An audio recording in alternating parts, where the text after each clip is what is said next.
And now, broadcasting at you live from Chill Studios in Internet City, it's VFX and Chill with Hashi and Seth. With your hosts, talented hack Daniel Hashimoto, and the man with the golden hair, Seth Worley. Also featuring the fountain of knowledge, the great Zalam himself, Michael Solapsky. VFX and Chill is brought to you by Maxon Computer Software, a part of the Nemetschek Corporation.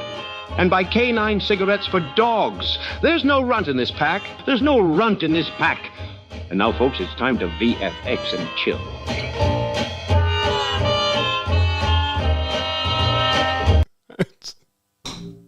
Hello, greetings and welcome, ladies and gentlemen, and everyone in between. We are VFX and Chill. I am Daniel Hashimoto, and over there is my lovely co-host, Seth Worley. There's no runt in this pack. There's no runt in this pack. I was literally seeing that for the first time as it played. It's so good. That was not meant to be doubled up. It was an artifact. A genuine artifact. Speaking of genuine artifacts, we got over in the corner here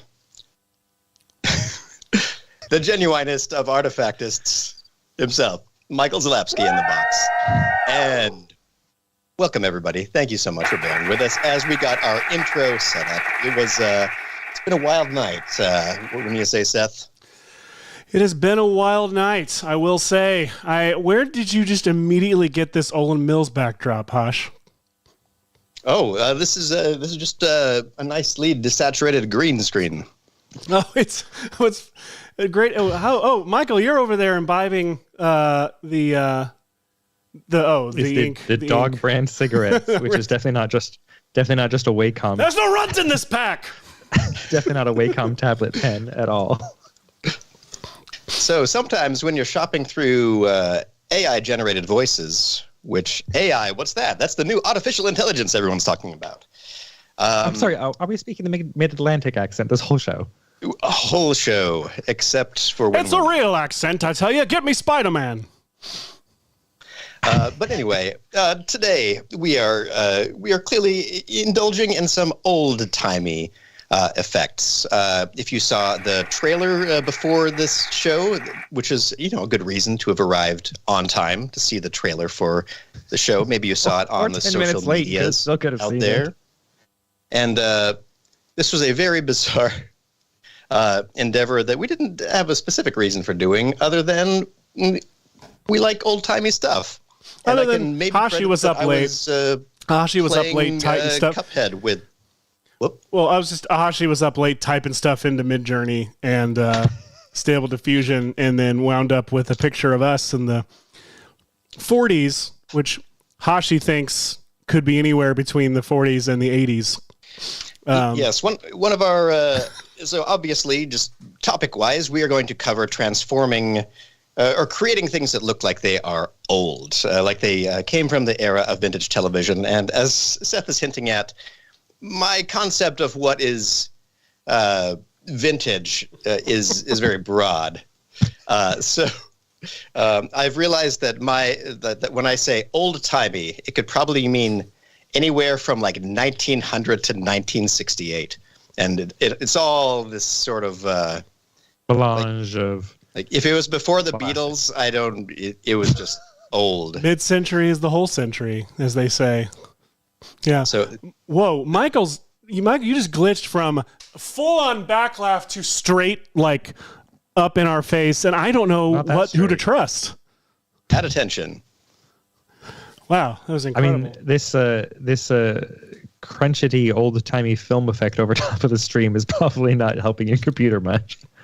It's just a video playing. I'm actually running. Yeah, I'm running Magic Bullet Misfire I'm basically running the OBS feed through After Effects through Magic Bullet Misfire. It's actively rendering every frame. It's not happening. It's not really happening. Excellent. Universe Misfire. Sorry, used to be Magic Bullet Misfire. Now Universe Misfire. If you too, in the olden days, if you too would like to get this old-timey effect, you can get Universe Misfire and Retrograde, both great tools for making your stuff look like it was shot in the old-timey times. And if you don't currently have a subscription to Universe or Red Giant or Maxon One, now's a great time to do it, because the sale has been surprise extended for another day. So if you have yet to jump on your chance to get Maxon One subscription or Red Giant subscription, this is your chance. This is your chance. Jump on that now. Hot dog. That's good. Now, the chat has said that they're enjoying the laugh track and they're hoping that we smoke throughout the show. Red Plaid Films wants to know what you're eating, Seth. And Hot Zen Monster says, ain't that newfangled artificial intelligence grand? And I agree. I am eating. To answer the Red Plaid Films, I'm eating my lunch, which is a scrambled egg with spinach on toast. Excellent. Seth, I was curious if you have the ability to run our vintage promo as a way to kick off our discussion today. I think I prepared everything except that, but I can make it happen. Hang on one second for me. Just vamp. Vamp for me. I will vamp by saying that today we're going to talk about trying to make things that look like they were produced a long time ago. And there are a variety of ways you can do that. Wait, you said a long time ago? You even had it black and white. Oh my God. Amazing. So, yes, you have noted that we're missing a soundtrack, some French jazz or something like that. But during the live sections of our show, it's old-timey stuff is eerily silent, aside from this humming tape noise running through the background of everything.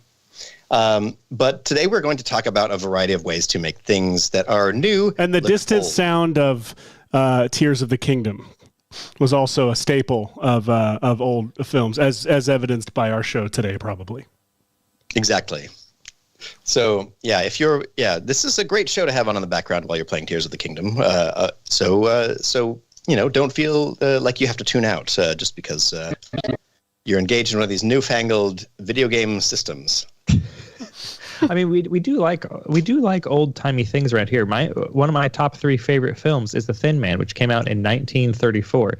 It's a really fun, slick whodunit starring William Powell and Myrna Loy, and it's just such a fun film. Are you reading IMDb as you speak to us? It's my favorite film of all time. My favorite website. To read IMDb to tell you that it was W.S. Van Dyke's 1934 film. Ooh. But no, yes, they're like, because back then, like, detectives were considered like lowbrow, and so this detective dude marries this like rich lady, and he's like, I can give up this lowbrow life of being a detective, but she thinks it's very exciting. And when a murder hits close to home, she's like, hey, you should take on this case. And he's like, I don't want to. And then my brows are too low. They're just such a lovely couple, and it's 1934, and it's wonderful, and it's my favorite film. You know what my favorite film is? It's this little promo that Hashi put together that I'm pretty proud to say we're going to watch now.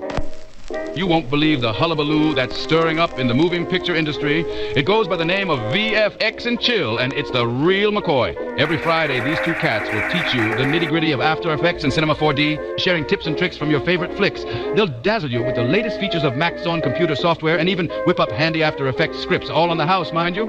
And if that ain't enough, you can ask these virtuosos your burning questions live and get their expert advice on how to craft the most jaw-dropping scenes imaginable. But here's where the real kicker comes in, folks. Seth and Hashi aren't your run-of-the-mill visual effects artists. Nope. They've got a real Jones for the absurd. They'll cook up the most outlandish, side-splitting effects you've ever seen. Just imagine replacing an actor's mug with that of a velociraptor. It's a real humdinger, I tell you. And let's not forget about their OBS setups. These guys are the cream of the crop, using only the best of the best to make their show look slicker than a greased pig. So what are you waiting for, pal? Join the hoopla and check out VFX and Chill. It's the real McCoy. Yes, so good. I love it so much. All right, quiet you, audience. So... Quiet, audience. Absolutely. Hashi went and did that, just unsolicited, unprovoked, and unleashed that upon us. And all I did was that logo at the end. And that's. But I gotta tell you, I'm really, really. I don't know how. I feel overwhelmingly positive, but somehow negative things about the looks of that guy. The looks of.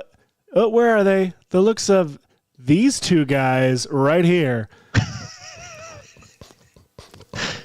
Also, like, first off, did you style your hair, like, for this photo? Oh, no. But I'm happy to walk anybody through the process. Now, Yes, So- the chat is interested in the process of your promo. Their Yeah, how promo did you make process, this if you will. these clips here? These, So these clips authentic. were made by this boutique dude named something Harryhausen. These are my favorite. This is literally what when I die and go to heaven, this is what it will look like. Me and you in a room pushing buttons together. I hope so. Like it's Computer's the size of a I love room. that I'm in a very casual outfit for the era too. You look You like can tell I'm very blue collar. you look like 70s programmer like brought in to fix things while I'm like the scientist. I'm over there like typing nuclear codes. Say like, oh, what is there? I gotta tell you, And you've got I'm Max loving on my computer look. in the background. Like I thought it was just like a head replacement, but you added Max onto the background of that Yeah. shot. Yeah, this is my where favorite. Look at us discussing math. Discussing math. It's a flow chart. It's how how you would create an After Effects expression with arithmetic units. How is this let's get- not our Oppenheimer week? I just looked at our screen and I'm realizing, what are we doing? Why are we we not could've been covering so Oppenheimer prepared. this week? Oh man. Maybe we should. Let's go Ridiculous. blow up a nuclear weapon in real life and not do visual effects. Let's do it. Great. All practical, folks. All practical. Definitely all practical and no digital anything involved. Big fans of Oppenheimer in this side of the family. So, Hush. That took me a second. Hashi, would you please take a step away from the cultural problematic area we're entering into rapidly and walk us through what it took to make this fine piece of art? So what it took to make this fine piece of art is interesting because it's right at the intersection of a lot of stuff that we are talking about both at work and online and everywhere, where a handful of pieces of this are AI Stolen. assisted. So we can AI. it's basically the whole premise that all artists are thieves. I am unabashedly a thief. There you are right there. I am a hack. There I am, taken down. It was just a series of shots of you. Five. There's you there. No, I'm sorry. That's who you're stealing from. That's the man there, and that's you. So to create this, I wanted a handful of genuine things and a variety of techniques. That way, everything played very quickly, and you wouldn't have too long to focus on any specific part of it. So some things are just old footage from old NASA videos, old training videos, old walkthroughs of IBM computer systems and things like that, including computer software in this abstract old-timey vibe is definitely what got me into trouble, where you're moving into the 70s and 80s for those like early computer kind of things. But I wanted it to all have the same variety kind of talk show thing. So at the very top level of all of this, I have Universe Retrograde working to try to unify all of the clips with a similar grain if the original source was clean enough for me to add similar grain to it. That was from, these are all just different clips from different things for many of the movie clips. But the variety of shots with me and Seth at old computers are basically me tracking our heads onto stuff, grabbing little clips of our heads from other shows and things that we had filmed already. And this shot of the two of us as hosts is one that was kind of interesting. This was a let me see if I could pull it up actually, because sharing the picture was you did the AI voice voiceover. You had ChatGPT first write the thing. That's correct. And then you fed it to something else to spat out the that voice. script was all ChatGPT, was it? Oh yeah. Yeah. So the way we did this is Thank you for saying we. That's so sweet of you and generous of you. I did nothing. We. At some point, like we've several times needed a full description of like what is VFX and chill. Like we're asked by like our marketing and advertisement teams, bosses. What the hell is this? What are you doing with our money?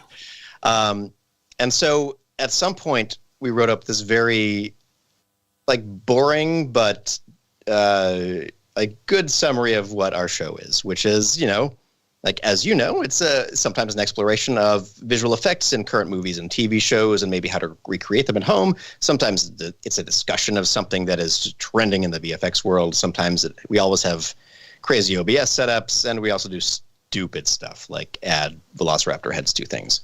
And so once I had that description, I decided to feed it to ChatGPT and ask, hey, could you rewrite this as an old-timey radio announcer with as many bits of, of lingo of old-timey lingo as possible. And the result was the script for this ad, which was phenomenal. I think that I changed one or two sentences because, like, just for the order or something like that. But honestly, pretty much most of it came out. Slicker than a greased pig is what got me. It was just like the kind of analogies that everyone, like, oh, I know what that means. Back in the day, is great. Makes me really happy. And then, like, to mildly touch back on the whole discussion of using AI to create things, this falls into the realm of something that I think is like, you always have to borderline do this right now because AI art is a very questionable technology. Everybody's figuring out where we fit into it and how it'll affect the visual effects industry, how it'll affect the freelance artist community. And so huge, clear acknowledgments to the slippery slope of all that. We've talked about AI a lot on the show and how it can work. One of the things that I think would be best is for AI tools to be just that, tools that artists can use to do things. We had a very specific goal with this one, which was sort of recreating the vibe of old-timey variety show, television advertisements. And so it meant that everything that was created for this promo was steered in that direction. And I think that there's a difference between the concept that people are sitting at a computer pressing a button over and over again until they get art they like, compared to using one of these tools to aim toward a specific goal. Yeah. And now, if you had ChatGPT write you the script, how did you get the voiceover? So the chat is asking. So the way we got the voiceover, just bunched his throat in really a lot, held it like this. And then started talking. Until I was sick. Yeah. So for the voiceover, I started gathering these old men from the street. From the street. The handful of like old-timey instructional videos. These are things like how to change the battery on your car. Actually, probably not even that complex. They were very bizarre things in archives of black and white, how to operate your copying photographer machine and things like that, and fed them to a website called 11 Labs.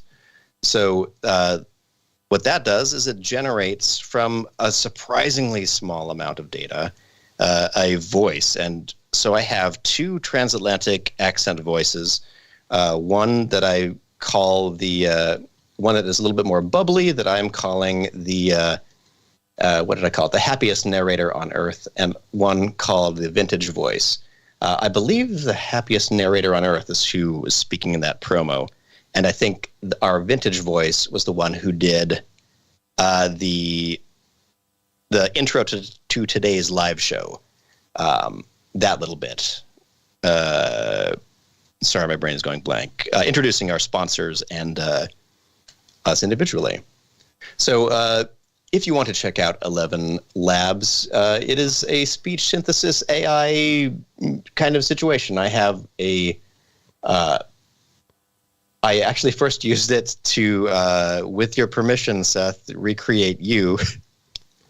We don't need each other's permission at this point to run the other through some kind of untested AI system. We're in that place together. That's because we are. It's us. Seth. All right, Seth. I think I need to have you. I'm going to request you pull up a clip, and because I know you want to. Which clip?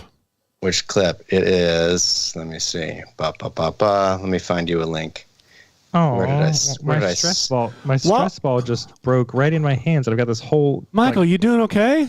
Colorful balls. You can't see the colors because they're in black and white, but I've got colorful balls everywhere. Oh, hang on here. Well, I'll see the colors. Hold it up again. Hold it up. Look at all the colors. Wow. Whoa, look at that. We've moved to the 60s. Were you squeezing a pack of Reese's Pieces? Oh, a stress ball with all little things inside. Yeah. I know what you're talking about. Very sad.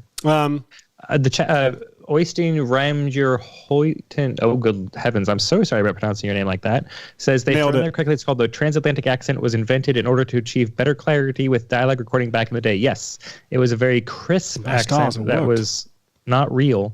That was just made for broadcasters so that it could be carried over the very limited audio spectrum that old microphones could record. Please read Frigby's comment that he just left. And Frigby Chill out there says VFX in a transatlantic accent, please. Oh, VFX and Chill, consensual deepfake since 2020. Now, while Hashi's looking for a clip, I do want to show you guys, if you're not aware of it, the Prelinger Archives is are you seeing my screen? I actually can't see it with OBS. Yes. Okay, so if you go to Archive, the Internet Archive, which is archive.org, you can click on video up here, and I have been using this since like 2005 or something. The Prelinger Archives was, I don't know I'm pronouncing it probably, but it was it's an archive founded in 1983 by Rick Prelinger in New York City. Basically, it's this collection of like 60,000 like advertising, educational, industrial, and amateur movies. Many of them, most of them are like what you have seen like from the beginning of Mystery Science Theater, or they're like these hilariously outdated educational shorts. Most of it, almost all of it is, I believe, public domain. So if you like how the eye functions, Time Pulls the Trigger Part 2. Oh God, it's my autobiography title. I love this resource. You can find all this crazy old footage in here that I love to use. I used to use all the time when I was doing countdown videos for like student camp events and things like that, and I needed just like dumb, weird stuff. I just download a bunch of this and use it all out of context.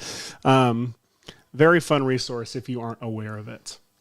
Now, what's the clip that you're looking for, my boy? Oh, I was trying to find the silly video that I made of you talking about fonts, and I can't find it. Oh, it's gone. I've burned it. Gone. It'll never come back. It makes sense. It makes sense.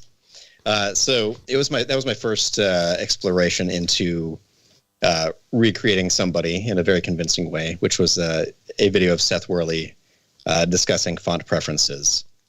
So I'm sure you can find it online somewhere. Yeah, you can. Don't look. It's not on brand. It's not canon. It's worth it. It's on brand and canon. I love that you've thrown your focus slightly out so that it'll feel authentic.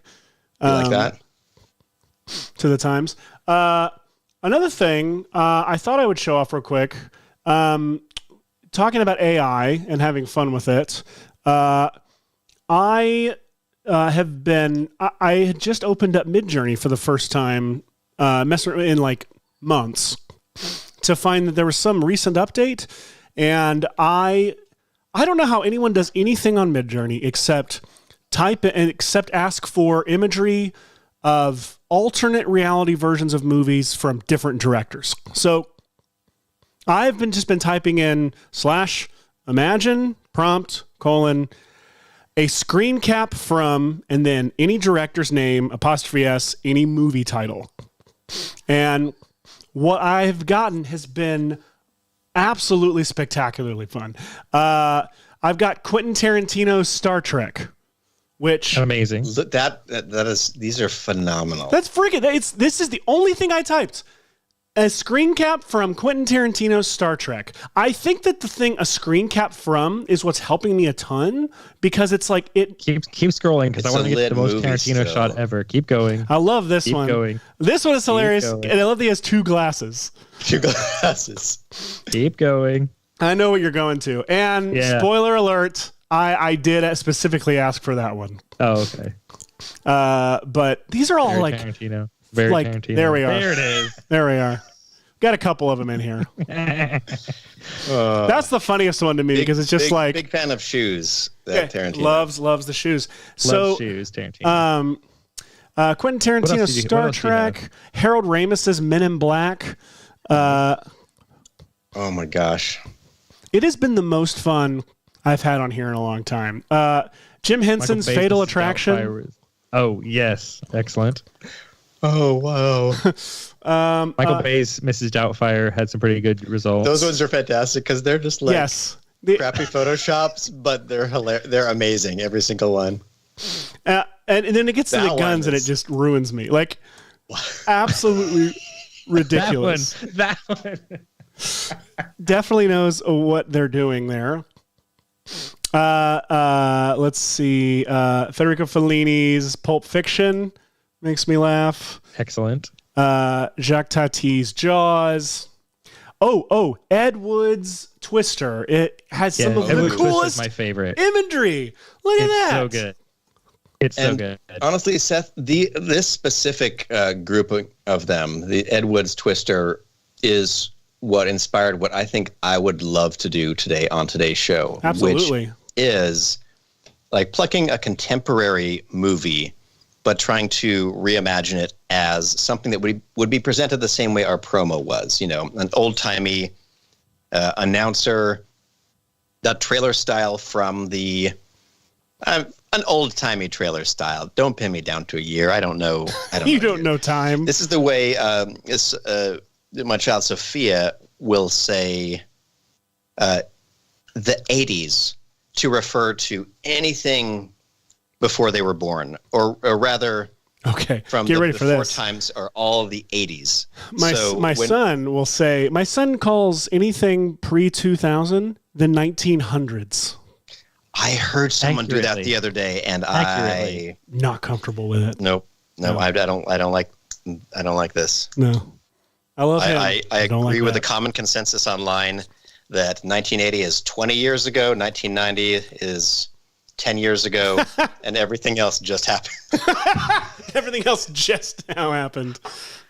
Let's see. I'm gonna do. Charade was in color, not black and white. Hey, right? Seth, the chat is starting to prompt you for Transformers in an old-timey style, Harry Potter, the Terminator and Wallace and Gromit style. Oh yeah, people sending me all their prompts. Hey guys, sign up for Midjourney and do it. Try it. Sign up. We're not your prompt monkeys. Speaking of which, please add your suggestions to the chat. I was pulling up some trailers because I'm trying to see if a Charade probably isn't good because Charade's in color. Although I do love, if you guys, you all know me, I love me my title recreation. I love how that title is in color just to prove that they have Technicolor. Oh yeah, it's in Technicolor. Look at this very colorful title. It's a big freaking deal, man. So, like as I mentioned at the top of the show, we're going to be using Universe Retrograde. And one of the greatest things about Retrograde is that you can take any piece of footage back to kind of any era, including color film like this, and create that old-timey look. Absolutely. I know this is also still in color, but I do remember North by Northwest having having driving scenes in it that are rear projection. I know that was something that we definitely wanted to try and do for sure. That we were thinking of finding a movie with a contemporary car chase, but trying to make it look like a rear projected. If only we knew of one. I don't watch many movies with car chases. Are there any? I only watch family movies about family. Family is very important. Very important. Family is everything, one might say. One might say it. The Fast and the Fablemans. The Fast. The Fast and the Furious. I think we should pull. Quite upset. Actually, you know what I'm thinking? There's a bunch of where's that? Did we already see the reprojection shot of Cary Grant drunk, having to drive drunk down the? By the way, gosh, such a fun. If you've not watched North by Northwest in a little while, God, it's so good. Do yourself a favor. My daughter is named after Ava Marie Saint.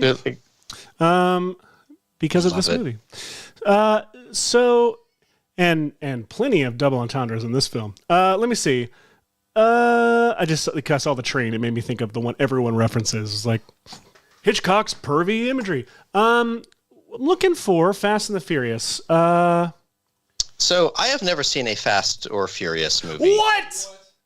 What? Sorry, continue. I did see Hobbs and Shaw. What? Hobbs and Shaw is the only entry to the Fasterverse that I have seen. So I do not know what these are about other than family. I did not. I for some reason was like, I won't need the shocked audience sound effect. I won't put it in the soundboard. And now I'm sitting here hearing you say this. And, oh, here we are. Stand by. This is important. Yeah. But I've Hobbs never and seen Shaw. a Fast What and led you to Furious Hobbs and Shaw? What led you to bypass the entire franchise and go like, I got to get my Hobbs and Shaw? And that appeals to me. Well, I only see movies with Statham and The Rock. They're in so many Fast and Furious. That's where they came from. Oh, they're in the other ones? I'm going to kill you. Well. I'm going to lose my mind here. Oh, man. I didn't know that would trigger me so hard. The chat was suggesting car chase movies like Bullet from 1968 and Baby Driver from now. But then now they are distracted Just by happened. having just made this confession. I think so. The reason I say Fast and Furious is I know I've seen tons of VFX breakdowns of Vin Diesel in a car in front of a green screen, and so I'm wondering if we could actually source some plates from. In fact, those. if you wanted to take a look in our footage folder from this week, Did you the find it? sheer audacious. Thank you. Well done, Oystein. Let's see. In the footage folder. Let's see. Chill. So under today's folder, I tons of believe stuff. somewhere I've saved a handful of things that I have not done any real prep with them, other than tried to find them and throw them in here. But there is a green screen Vin Diesel, which I think is one of the clips that people have like grabbed a clip from a movie and Vin made screen it into Vin screen green diesel. Is that what you said? A Vin screen green diesel. A green screen Vin D screen. A V scron D scron Von. We're going to look at some clips here. What do you want to watch first?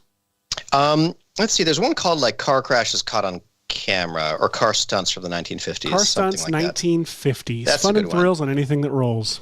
Hey, that feels a little bit like a Fast and Furious trailer. Yeah, that's Harrison Ford right there. Wait, do we have proof that wasn't Harrison Ford? Hang on. We don't have. Wait. In his iconic running down the hallway pose. It's The Fugitive right there. I love the cut from Sam Gerard to this. I didn't kill my wife. I don't care. Oh my gosh. His bike's off. Rides the bike off the... And then, now I know what I want to do that's not relevant to what we were going to do on the show. I want that wide shot of the dummy falling down the waterfall, but I want Harrison Ford pedaling on a bike instead as it's falling down the waterfall. Wait a minute. Hang on. Wait. How old timey is this? Is it the motorcycle? Yeah, Is? Okay. This is how they filmed the Lord of the Rings movies, I guess. This is actually raw footage from Lord of the Rings on a hog. The young man has complete control at all times. Oh, I think that we should read a couple of newspapers. The young man has complete control at all times. Yeah, until he gets off the bike. All right, so what are we trying to glean from this, Hosh? Walk me through your goal. So what I thought that was interesting about this, if you have any, Okay. yeah, okay, we choose to present this footage in its original form. Look at those bold, The firm narration Europeans. contains harmful stereotypes that were wrong then. Yes. And They're wrong now. And dangerous risks. I think a little bit later in this, they get into the automobile accidents. And one of the things that I liked about it was seeing the stunting. That I know that the Fast and Furious must have versions. The guy at the bottom didn't consent to this, like sign up. He's like, what are you, John? What are you, John? The pedestrian jump.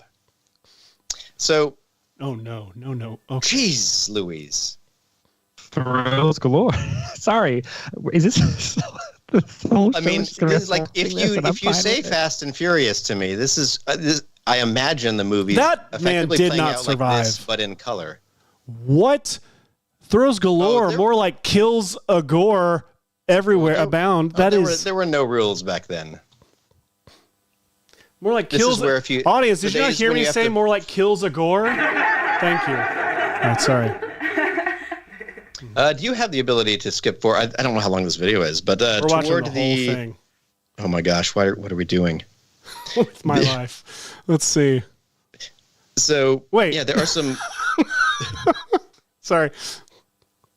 There are some genuine. Genuines in this? Octopus in there? Oh, here we go. This is what I wanted to get to. Okay. What I found fascinating about this is that shots like that I didn't know existed from this era. Like a car driving through an explosion. There are genuine videos of this kind of a thing. Look at this. Why is this? Sorry. This is how you used to test bicycle helmets. At least he's got a helmet on. This one was effective. Usually you have a child do it, but I think for the cameras they got out. So I saw some of these shots, and I thought, these feel very Fast and or Furious. This is the least excited title screen so far. Stock car race. Boss made us put it in. These gentlemen are fast and ever so furious.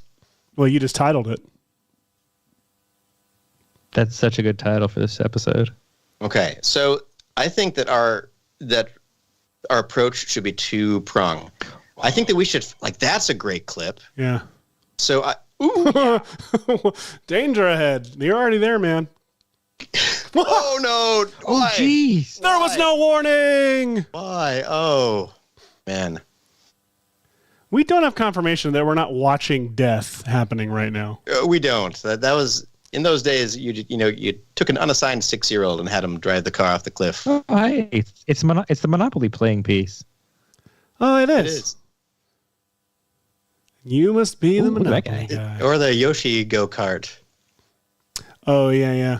Was that Yoshi specifically? That or not shape? Yoshi. So there's I know one of which those one. That's the one my character has in Mario Kart. What? Oh, Wait. that's one of my other favorite movies. No. No.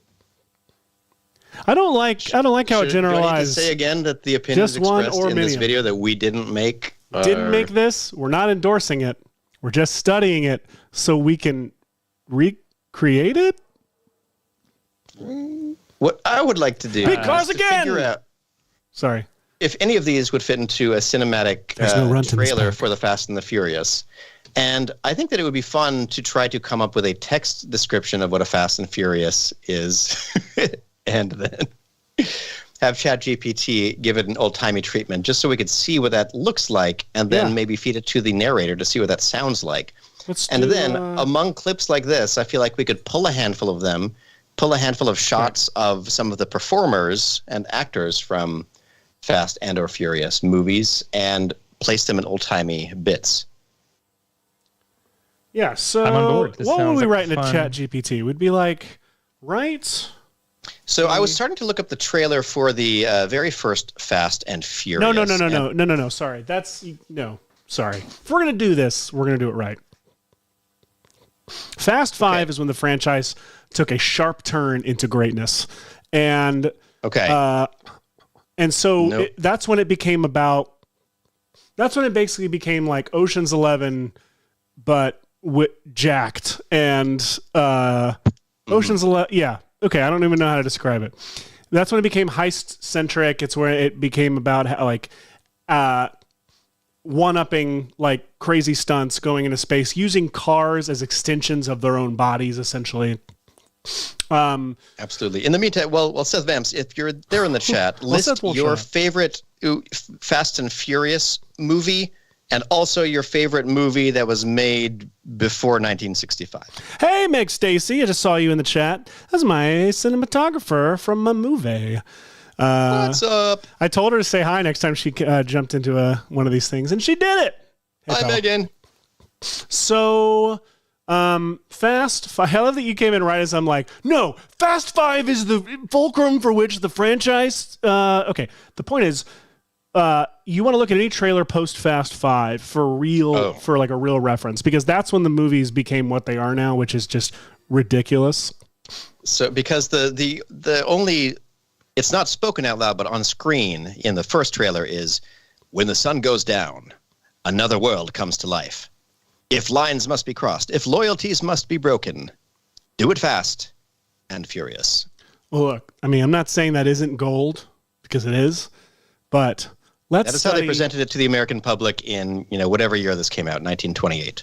I see no reason. Elliot, my son's over here playing Zelda. Give me a post Fast 5 movie to watch the trailer for.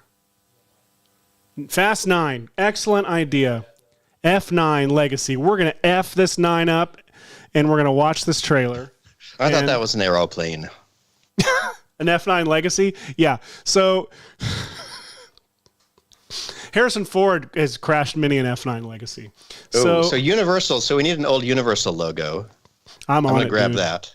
You're on it? You got it? Okay. No, actually, no. Go ahead and grab it. I just realized we can just take one. We don't have to remake it. So it's probably good to turn up the volume a little bit here. Pump it up, if you will. Past. All right. No matter how fast you are. No matter how fast you are. Their past. And mine. Just caught up to me. Been a long time, Tom. All right, so we can't watch the whole thing, mind you. Michael? I just don't want to get copyright struck again. All right, fine. You're right. We don't want to get copyright stricken. So let's go see some was text. he trying to outrun an airplane in a car? Not trying. There is no try. There is only Fast. I should also point out I've only seen like 2 of these movies. There was also Furious. Guys, just watch Fast 5. Do me a favor. I went into Fast 5. It's important to tell. See, look at this rocket on this car. It's like, real quick, my history with this franchise, didn't give a crap about it. Got dragged into Fast 5 on a trip with some friends. Came out a changed man. The movie. I'm sorry, are they Tarzaning that car? Buddy, why aren't they? They are. That was the wrong question to ask. They're Tarzaning the car. Unbelievably great. See, I thought F9 would be the Eazy-E's, episode of the franchise. Oh, I see. Frigby has also made that joke in the chat. Incredible. Fast 6 trailer. Let's try that one. Fast and Furious. So describe to me what happens in these movies. Keep in mind, we are already an hour into the show, and so you're gonna have to, whatever you're doing, you have to do it fast. Oh, we're gonna do it fast. Don't you worry. We're gonna do it fast, and also furious. Looking for a good one with some good text in it. All right, I downloaded the 1927 logo and the 1944 logo. Excellent. They're both choice. Does one of them have the plane? It's a fine vintage. Yes. Cool. 27. All right. I'm looking for some graphics here. Show me what you're saying with. We got the plane. See, love that Fast 9 makes this look grounded. You know what? I'm curious. I feel like Fast and Furious have been out for long enough that we could maybe just cold ask ChatGPT. That's what I was thinking we'd do. For an old-timey, accompaniment to a 30 seconds. I think that's all you need to piece. Do. Let's. Did you have it pulled up there? Oh, here we go. Real quick. All roads. Oh, it's just gonna say go fast. All roads go fast. Lead to this. Wait, you got to see this. Okay. Let's recreate this old time style somehow. Look at that. They're gonna hug in the air. Oh, it didn't show it, but they did. All right. You gotta go see it. I feel like I need to watch this movie now. Guys, start with 5. Start with 5. It's so freaking good. But if you go through 1 through 4, 5 is even better. All right, so Okay. I'm gonna shut up about Fast and Furious, and I'm gonna type some crap into ChatGPT. So let's say, write me a script for Write me a summary of the Fast and Furious franchise in old-timey language. Well, but no, trailer marketing language is different than a synopsis, like an old-timey synopsis. Oh, I got you. Write me a trailer, or write me a script for, or write me a voiceover. Yes, voiceover is for key. a movie trailer. 1940s era or 50s. What would you type in, Hashi? I think I just said old-timey. Okay. At some point. I think I probably actually said 1950s. That's what I had imagined. For a 1950s era movie trailer for a Fast and Furious film. And I think I added something like using, like lingo of the era or something like that. All right, well, great. Copy. Let's regenerate response. Upbeat music playing. Narrator dramatic voice. In a world where hot rods ruled the streets, and the need for speed was an obsession. Thrilling new chapter in the Fast Furious saga. Get ready to buckle up. All right, no. Write it in the lingo of a 1950s narrator, announcer. What would you say? Like radio personality or something like that, or radio personality. Chum. See, I'm going to start trying to share my audio. So if you get a result that you like, I could paste it into the speech thing so we can listen to it. Folks, gather around your radios because we got a real humdinger for you. Get ready to rev those engines and hold on tight because we're taking you on a wild ride back to the fabulous 1950s. No, speed and spot. Too much. Name of the game. Just ask it, make this shorter. Make this way shorter. TJ Knuckles says that 1920 to 1940 would be more old-timey. And more 1940s. Ladies and gentlemen, gather around your wireless sets because we've got a real treat for you. It's time to hop in those jalopies and get ready for a wild ride. No. Ooh. Back to... That's a good start. Yeah. Get a load of this, folks. We got a brand new edition of the Fast and Furious series. It's going to leave you breathless and begging for more. Meet Jack the Ace Anderson. What? A racer's more... Is it... He's taking matters into his own hands. I know, this is the problem. ChatGPT always wanted to be a screenwriter and just... Calm down. Okay. It apologizes. My goodness. Right, how about we say, to that original prompt, we say something like, to describe the core premise of, of the Fast and Furious franchise in a promotional paragraph. Describe the core premise of the Fast and Furious franchise. And then all the old-timey thing. In the style. And if we get a good one, you just paste it in the Slack, and I'll paste it into my reader. Style of old-timey movie trailer voice.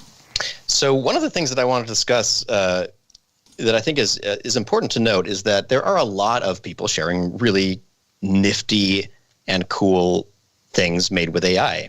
And a lot of people sharing bizarre kind of either tasteless or unintentional pieces of art. And I think that only the stuff that is intentional is making it very far. But there's also this weird thing where we have this new tool that is very accessible and very easy to use. And so when someone talented uses it, there's this weird reluctance to explain how much hand-holding you had to do to get AI to do what you wanted, because the impressive part is that a computer helped you do something. But as you can see in this case, this is a good example of we know what we're after roughly, and the discerning part happens on our end. But if we accepted the first hit of this, like it wasn't great. But then if we go post our final product online and mention that we used AI in the process of it, then it's easy to assume like, well, it was all done with AI. They didn't have to do anything to make it work. I'm going to make it a little bit shorter, and I'll pass it along to you. All right. A thrilling world of speed, honor, and family. Nice. John Birmingham from the chat says there is a 1954 movie called The Fast and the Furious. Yes, there is. What? Yeah, it does not have Vin Diesel in it. Speaking Why of not? Diesel, All right. Speaking of Diesel, I don't know if you've caught it. There is a little news item on the Maxon website about what Diesel Films using Red Giant's tools in After Effects to make their NASCAR show that they worked on to do the graphics for this NASCAR show. The link is in the chat. TJ Knuckles asks, have you all played with the generative stuff that is now in the Photoshop beta? Yes, I have. It, for some things, does extraordinarily well, and for other things, it's just absolutely awful. Like, try to make it make a Tin Man from, like, The Wizard of Oz. Good luck. It does not understand how to make anthropomorphic things. It's like one of my results was just a tin can sitting there. I'm like, that is not what I asked for. I said a man made out of, anyway. Good. Incredible. If you can manage to get a Tin Man out of Adobe's Photoshop beta generative thing, ping me on Twitter or Instagram. I would love to see it. Excellent. So what I'm doing over here, you're welcome to share my screen if you want, I copied and pasted. Where is our show? I lost my window so I can see our show. I just quickly pasted it in here so I could edit away the screen directions and things that came with it, because it came with all of these, what it imagined showing. Quick shots of sleek cars zooming past, leaving trails of smoke. But we'll be the decider of that. But what I do want is just this dialogue bit. And I'm going to take it over to 11 Labs right here. And in here, I have my happiest narrator on earth voice. And one of the interesting things about 11 Labs is that you have these two sliders, and they're actually, I think, really important to generative speech. First of all, I should find out if my audio is even playing. Can you hear this, Seth, Michael, and or audience? Also featuring the fountain of knowledge, the great... Great. All right, so I have two voices that we can try for this. We'll try the happiest narrator on earth first, and I've pasted it right here. Stability is a slider that if I dial it all the way up, it'll be very straightforward, like... Get ready for the Fast and Furious franchise, a thrilling world of speed, very consistent across. If I turn it less stable, you get more emotional and the fringe ways that things were pronounced and tones of excitement and stuff. But if you go all the way to 0, you get a very weird, warbly voice. So the balance that I have found is the most exciting for narration is to have the stability somewhere around 20%, and for clarity, I don't need it to sound exactly like the person. If I turn it all the way down, I'll get basically the generic voice clone that is like an American English, like male voice, like whatever it assumed this narrator was. And then the more I turn up this, the more it morphs it toward the general sounds that came from the samples that I provided it. So I'm going to say 50%, which means that it's going to be somewhere in between. So I'll say stability 20, that, and I'll say generate, and it'll think for a little bit. Get ready for the Fast and Furious franchise, a thrilling world of speed, honor, and family. Join skilled drivers bound by an unbreakable code, defying limits and pushing machines to the edge, from the neon-lit streets of Los Angeles to exotic locales. Witness their race for justice, redemption, and freedom. But lurking in the shadows are adversaries seeking to crush their dreams, leading to high-stakes battles. With lives on the line, they'll risk it all, fighting against time and formidable forces. Fast and Furious, speed, honor, family. Prepare for the ultimate adrenaline rush. Get ready to be thrilled. Not bad. Not bad. So what I'm going to do is, this is one of the things that you almost have to do every time. If you're doing a voice clone that you want to be your narration, you basically need to synthesize, and in this case, let's create a folder for this. Let's say VO, And this will be take 1. I start to save all of the takes that I do of this and then modify little things. I don't think anything was mispronounced there. I think that was pretty straightforward. Sometimes you have to go back and take something like Hashi or Hashimoto or Zalapsky and make sure that you're really hand-feeding it something that will phonetically come across correctly. And so, but these all seemed okay, except a little bit boring. So I'm adding exclamation points to nearly everything, actually, because I want this narrator to get us excited. So let's see what happens if I take another pass at generating this. While it's generating, the chat says that you think... No, go ahead. Yeah. Get ready for the Fast and Furious franchise. A thrilling world of speed, honor, and family. Join skilled drivers bound by an unbreakable code. Defying limits and pushing machines to the edge. From the neon-lit streets of Los Angeles to exotic locales, witness their race for justice, redemption, and freedom. But lurking in the shadows are adversaries seeking to crush their dreams, leading to high-stakes battles. With lives on the line, they'll risk it all. Fighting against time and formidable forces, Fast and Furious, speed, honor, family. Prepare for the ultimate adrenaline rush. Get ready to be thrilled. So you can see that there was a lot more emotion in that read. It's funny that it doesn't have a great sense of the contextual up and down from sentence to sentence, but really that's pretty interesting. And now if I save this, now I'll have 2 takes, and just like with any voiceover, you could kind of pick different and or better parts of it. I'm going to try turning the stability way down to like 8%, and just wants you to try to sneak in Peter Lorre as the antagonist.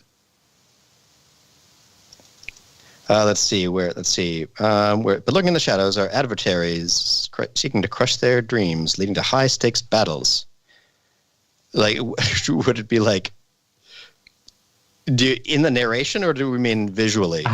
I think visually. I'm not. I mean, you sure. could do it in the narration. It would be just like featuring the Mission Impossible, Martin. Blah, you know, like you could find what was Peter Lorre? What's a good a reference for? God, I don't know. Then don't do it. I won't. I'm going to try one more with a low stability and slightly higher clarity, and to see what happens with this voice. And then we'll also just audition the other voice. Like, he came in. It's, we should check it out. Hey, while you do that. Get ready for the Fast and Furious franchise. A thrilling world of speed, honor, and family. Join skilled drivers bound by an unbreakable code, defying limits and pushing machines to the edge. From the neon-lit streets of Los Angeles to exotic locales, witness their race for justice, redemption, and freedom. But lurking in the shadows are adversaries. Yeah, you're drunk. It's a little weird. I love it. I'm going to generate a few more, but we can talk in the meantime. I'll stop sharing my audio. No, I'm pivoting over to what I know I do best in these situations, which is to find the right font. God. Recreate some of the type. So what I'm working with here are 2 fonts. One is called Mr. Stalwart. The other one is one of my old favorites, House Industries Sign Painter. I'm using House Show Card that I've forced an italics on it. This was like J.J. Abrams' Wired magazine from like 2009. This like House Industries Sign Painter was all over that thing in the mystery box, and I used to use it all the time there. It's perfect for this. So a couple things I want to do, like I'm making these with an alpha channel so we can put them over footage, and obviously, but the fun thing about these is that they do all kinds of stupid wipes and transitions, and so I'm thinking this one should fly in from, like it should scale in. I'll just go ahead and start at 0. Or speed, let's do it even faster. Good. Glorious. And this is where the linear keyframes just shine in this they do. world. So you do that, and then I'm going to drop my preset optical, which has, well, first off, is kind of broken. I have to reset the transform, and then I need reset to also the preset. Reset the preset. Then I need to make sure optical glow is set to extend so that I can. Oh yes. What a beautiful inverse square fall off. Just the alpha channel. Optical glow is the best. It just so is. So, for some reason, when it sets 0, it does not want to work. So what if I set it to 1? There we go. I love things like that. Where just So this has got a little bit of gate weave on it, and it's got optical glow to give it, and looks to give it this halation that I like on these things. Let me put it on a. I can just do a black background. Now, To really now show gate off, weavers, is that people who like weave gates out of wicker? Yes. Gate They used to. is They definitely used to that. be in the union. People who weave gates out of wicker. Your classic wicker fence would be built by the gate weavers, and the gate weavers were a small community of industrialists who would come in and would shake your footage up and ruin it because they were bored because no one was buying their wicker weaved fences because they really weren't very stable. Is someone going to talk and get me out of this because I'm stuck and still saying it? Gate weave is what happened when film went through mechanical things and it would jiggle a bit. All right. Just a tiny bit. And I can turn it up a little more. Just a tiny bit, and pretty much like mostly horizontally because the whole idea Seth, for us to really appreciate this, you might want to turn off the black and white and misfire or retrograde or whatever that's going on over top of the stream at the moment. Oh, it's happening on top of After Effects too? My bad. I didn't know that. Hang on a second. Let me just do a little note here. I'm gonna this other guy named Vintage Voice has come in and wanted to audition for this. So I'm gonna try seeing what their read of this is. Get ready for the Fast and Furious franchise, a thrilling world of speed, honor, and family. Join skilled drivers bound by an unbreakable code, defying limits and pushing machines to the edge. From the neon-lit streets of Los Angeles to exotic locales, witness their race for justice, redemption, and freedom. But lurking in the shadows are adversaries seeking to crush their dreams, leading to high-stakes battles. With lives on the line, they'll risk it all, fighting against time and formidable forces. Fast and Furious, speed, honor, family. Prepare for the ultimate adrenaline rush. Get ready to be thrilled. It had so much energy at first. Yeah. And then just like lost it at the end. really slowed down. The cocaine really wore off. So I actually asked ChatGPT to write some title cards for this trailer. So it gave me Fast and Furious Racing Legends from the producers of Heart-Pounding Action. Buckle up for the ride of a lifetime. High-octane journey through time. Okay. Through time. Speed time meets travel in the destiny. Fast and the Furious. Witness the power of honor and loyalty. I should probably just mimic whatever the script says. So like an unbreakable code. Let's see. I'm going to add some punctuation when the narrator switches to "but."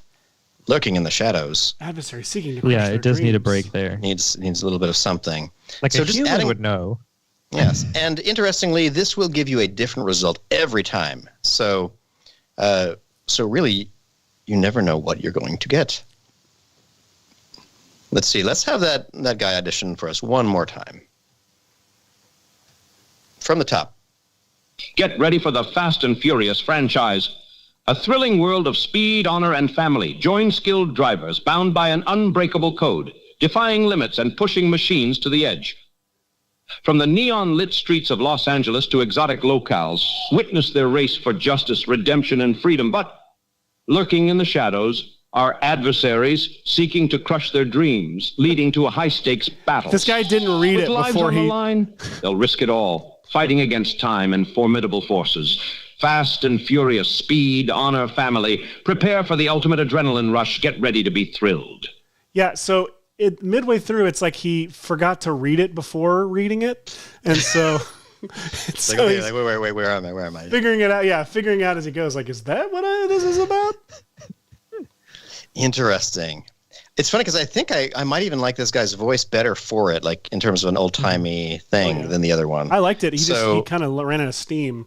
So I'm going to try just feeding him the first half of this and letting him try it, and then I'll start saving some of these. I can stop playing these anytime, people, but never. It's fun.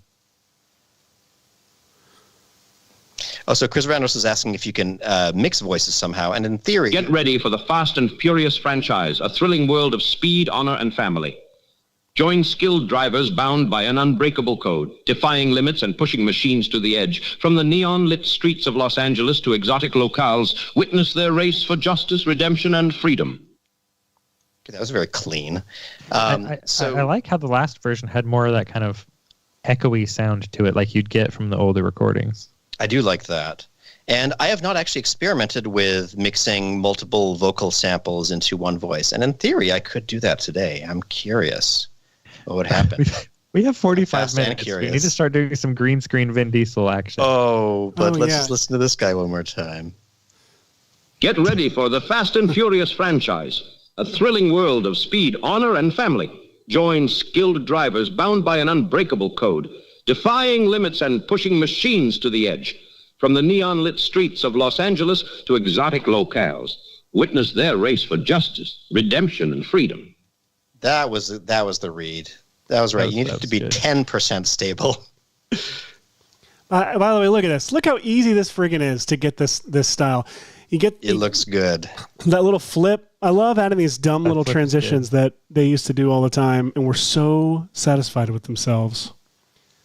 Actually, they didn't have computers, Seth. They were doing it practically. I know, but you know what? I have a computer, and I'm doing it like this.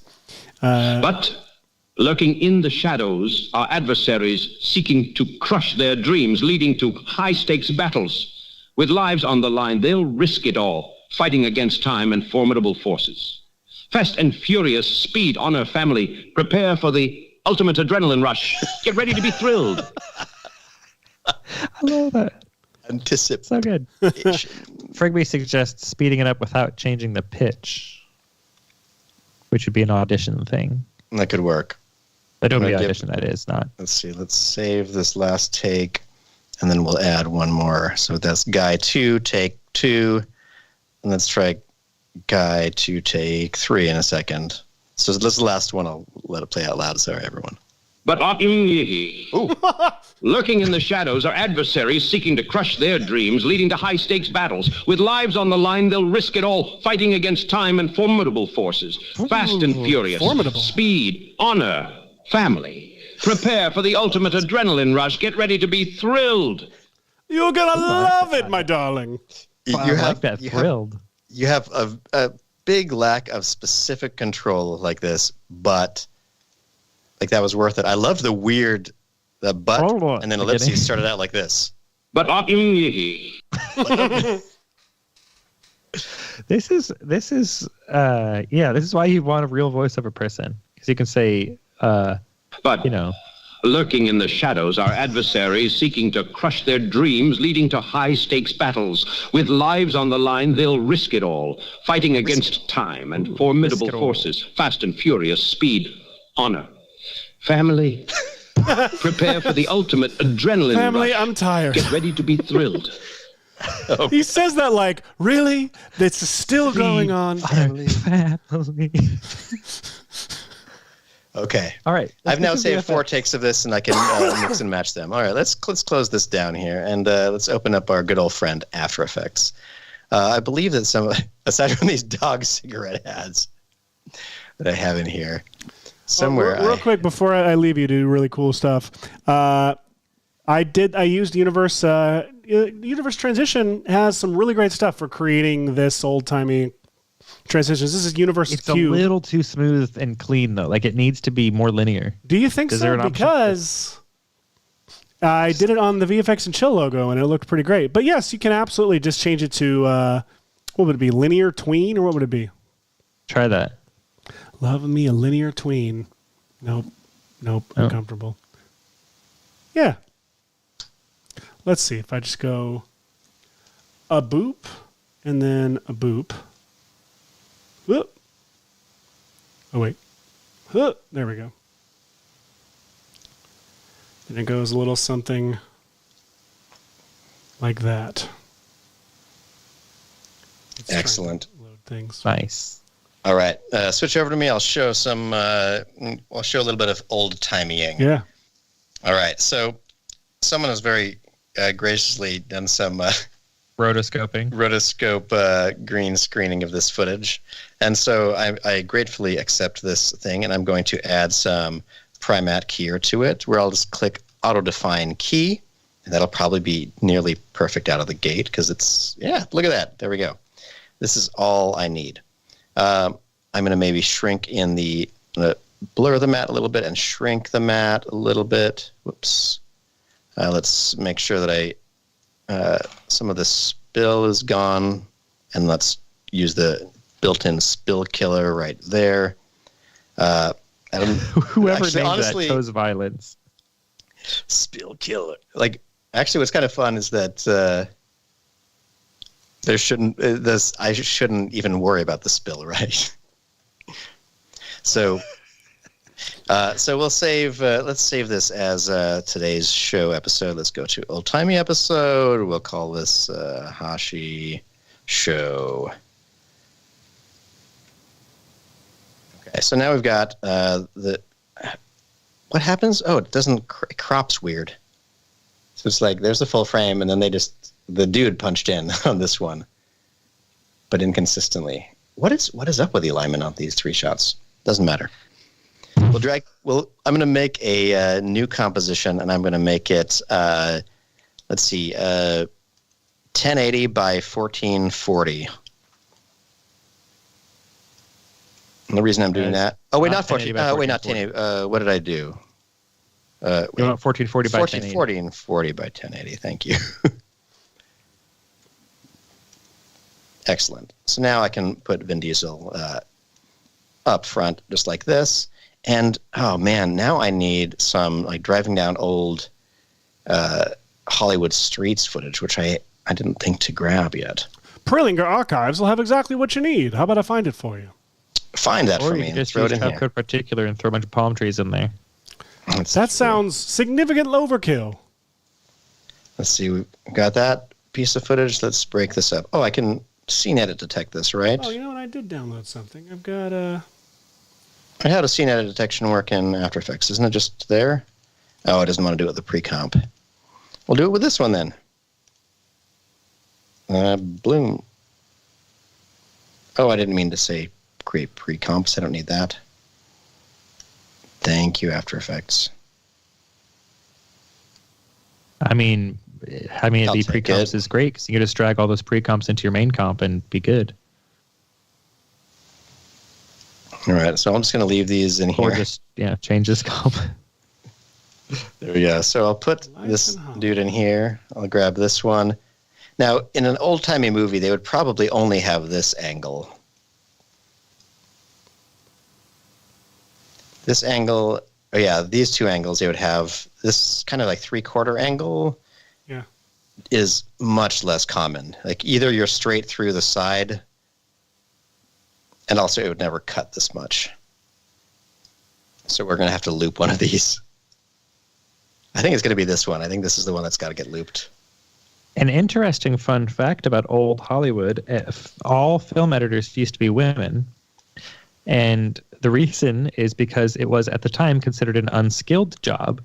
It was more like a secretarial type thing because the director had his vision that you just cut, like physically cut the film and paste it together, and they didn't see it as having any artistic merit. And then suddenly they realized that the editor could change the artistic motion of a picture. And they went, well, women can't do that. And because they were jerks back then and didn't know that women could be artistic and talented. And then suddenly all editors were men for a while. So when I said fun fact, I mean sad fact. Significantly about our collective history as humans in the Western world.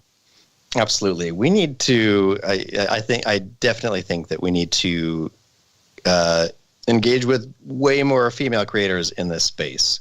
Speaking of, join us next week when we hang out with a two-time Emmy winner on our show. I'm so excited.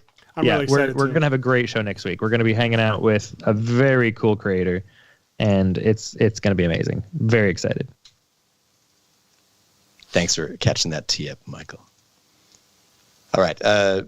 Seth, do the archives have what we might be looking for? They're downloading right now. I'm going to see if they have excellent. The web player, the video player that's embedded in archive.org isn't working the greatest for me. So I downloaded a couple, and I'm waiting. One of them's almost done. I'm going to browse through it right now and see. I've got. It's not driving. In the meantime, I'm just going to jump to PX here and do a quick search for Hollywood Street. And you know what? Oh, that's great. Hollywood Street. Oh, that's funny. So let's download this original. as a guest.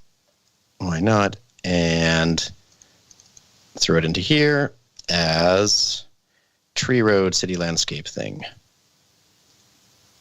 And now I'm going to throw that into here. And this should be fun. This is going to look You need good. it out the side or out the back? Out the back would be phenomenal. Either I'll work with, but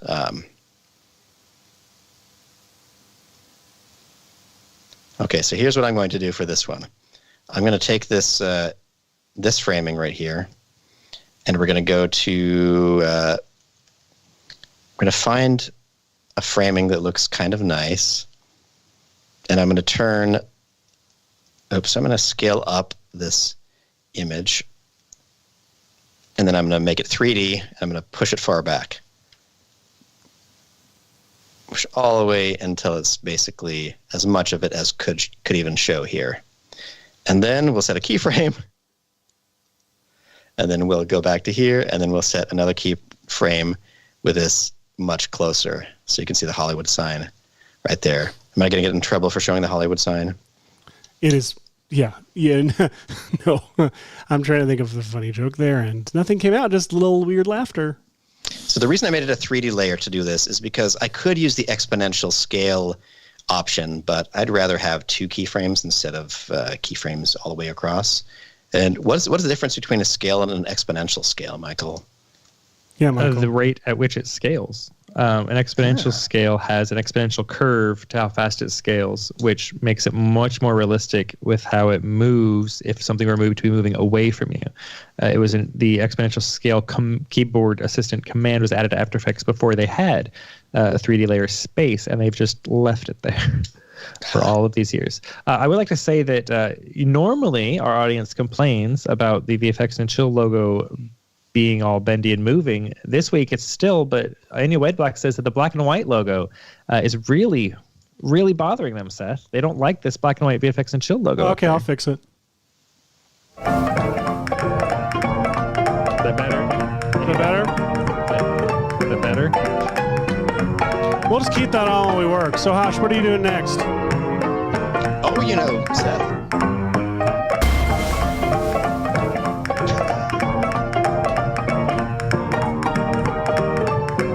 I like this. This is good. I could buy it. So, Hash, hey, I'm putting in the footage folder a file. It's uploading right now called 6144 Life in Hollywood. At around the 1 minute mark, it does have a driving forward shot. Excellent. That you can put in reverse if you like. It's not very dynamic, but that actually might help it. That's playing music, playing sound. If I'm going to keep scrolling and see if there's more, but I know there's that one at least. So here's what I'm going to do over on this end. I'm adding a top adjustment layer, and to it I am adding, this is seriously one of my favorite plugins, Universe Retrograde. Now, I'll open the dashboard so you can see a few examples of what Retrograde does. Oh, I forgot it's going to load up the first time around. Load up. Yes.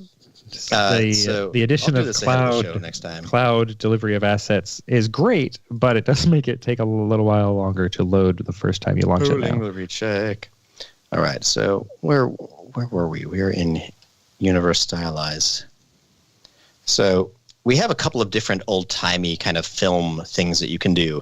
There's a great getting started video that sort of tries to describe as many things in Universe as it can, including all of these stylized videos that is available on, why is my brain going blank, Cineversity, including Grain 16, which is a very simple film grain you can add to the top of something, analog, which makes things look like they are filmed off of a television set, VHS, the old classic staple for things like that.